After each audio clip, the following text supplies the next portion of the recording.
Bonjour mes amis, alors je voulais remettre à plus tard cette vidéo parce que je me suis dit, bon, les élections présidentielles arrivent, la campagne électorale va s'intensifier, il va y avoir les primaires l'année prochaine, enfin bon, beaucoup de choses à dire et je me suis dit, bon, je préfère en parler un petit peu après pour voir un petit peu comment le paysage politique va se dégager dans les prochains mois.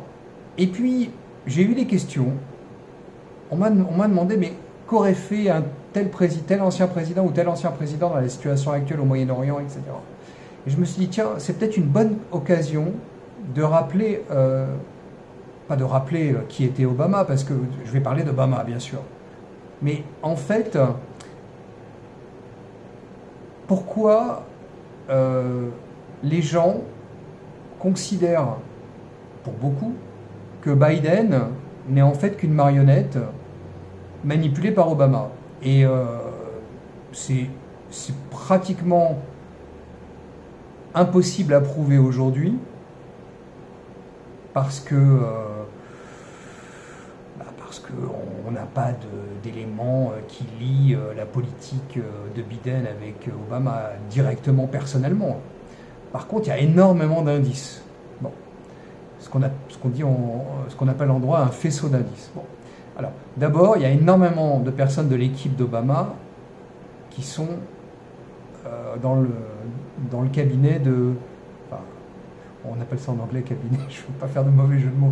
Bon, autour de Biden, conseiller de Biden. Donc, bon, il y a beaucoup de gens qui étaient avec lui. Mais alors vous allez me dire, ouais, mais c'est logique, Biden était le vice-président d'Obama, donc c'est normal, il connaissait les mêmes personnes, etc. Voilà encore la difficulté pour prouver que Obama est derrière Biden aujourd'hui. Bon. Mais certes, c'est un très bon argument, mais bon, premier indice. Deuxième indice, la politique de Biden n'est pas forcément très différente de celle d'Obama. En fait, c'est une prolongation. Alors on peut voir ça par exemple, notamment en politique étrangère. Obama n'a pas été pacifiste. Obama a été quelqu'un d'assez belliqueux. Et d'ailleurs, vous pouvez regarder les statistiques, il n'y a jamais eu autant d'attaques de drones par Obama qu'auparavant. Alors que les drones existent depuis quand même pas mal de temps. Donc bon, Obama n'a pas hésité à tuer beaucoup de monde, y compris des citoyens américains. Alors je vous rassure, c'était des citoyens américains d'origine arabe qui étaient partis pour se battre avec Daesh. Bon, donc bon, c'est pas encore le cas ici, mais qui sait, ça peut arriver, ça pourrait arriver. Bon, et c'est sûr que, enfin, pour moi, Biden n'est que le prolongement de la politique étrangère et même de la politique intérieure de Obama.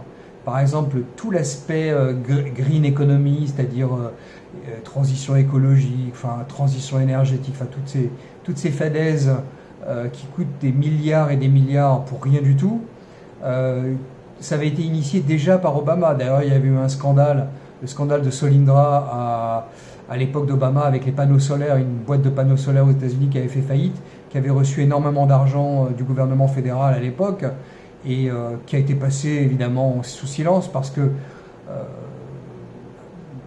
vous le savez, les démocrates sont très forts pour faire taire les médias, qui sont d'ailleurs souvent entre les mains des démocrates, et donc il n'y a jamais de scandale chez les démocrates. Tiens, à propos de scandale, le fils Biden ou même la corruption qui a lieu donc dans la famille Biden depuis des décennies, ça aussi, c'est passé sous silence. Voilà encore une petite coïncidence entre Biden et Obama. Bon, plus sérieusement, enfin c'est déjà sérieux ce que je dis, mais plus orienté vers mon propos initial, je dirais que Obama n'est pas du tout silencieux. Bon, il faut savoir qu'en général, les anciens présidents sont relativement silencieux. Ils sont à la tête d'une fondation qui porte leur nom. Ils font des choses très gentilles pour les pauvres, les malades, etc. C'est très bien. Mais Obama n'est jamais resté silencieux. En fait, au lieu de se retirer à Hawaï ou à Cape Cod, où il a une très belle maison en bord de mer, Alors que bon, on nous rappelle pratiquement tous les jours que le niveau des océans va monter et qu'on va être submergé. Mais bon, peut-être que ça n'arrivera pas à Cape Cod.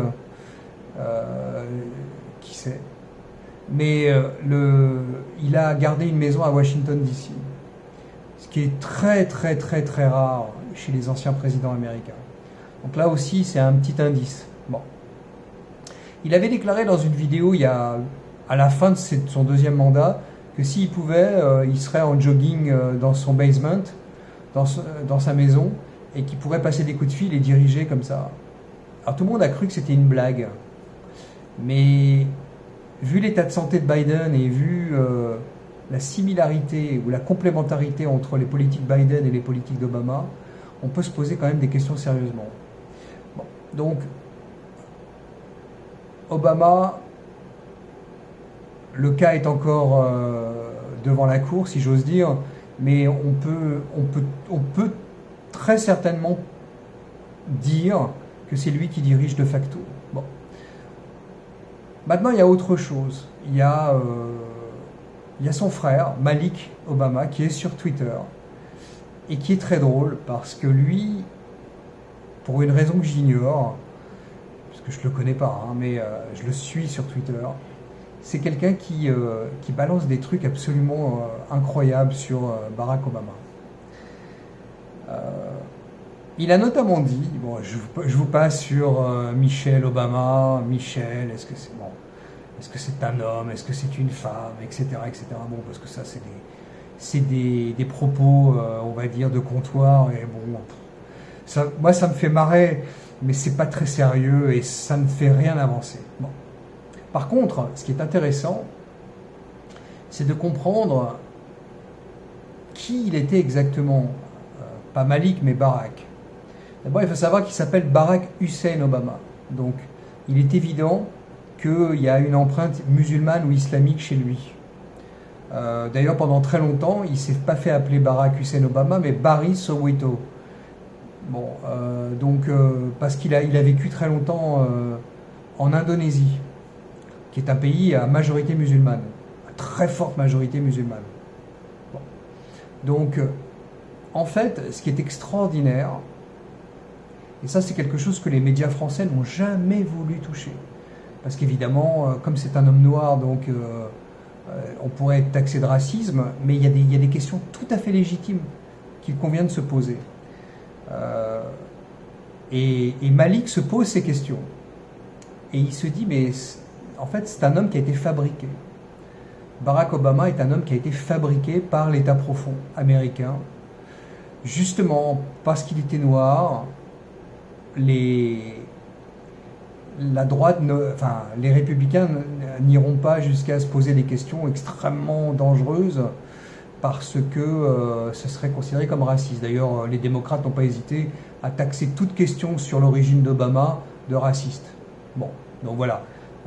Trump a été l'un de ceux qui ont joué sur le certificat de naissance d'Obama en disant tu n'es pas né à Hawaï, mais au Kenya, donc tu ne peux pas être président parce que la Constitution ne permet pas à quelqu'un qui est né à l'étranger, même de parents américains, de pouvoir devenir américain.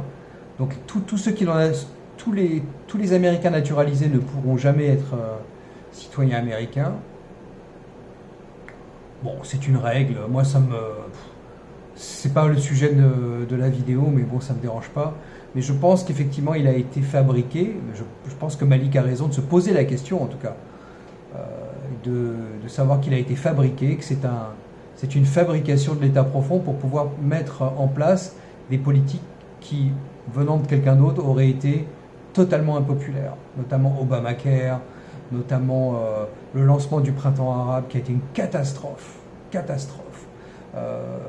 Les politiques progressistes, comme par exemple, comme j'en ai parlé là, dans une vidéo précédente sur l'élargissement des cas d'invalidité pour permettre à beaucoup de gens de toucher 1000 à 2000 $ par mois sans travailler. Bon, tout ça, c'est la marque d'Obama. Et apparemment, notre ami Biden cherche à compléter ça aujourd'hui. Donc voilà, les questions, se poser toujours des questions. À bientôt mes amis.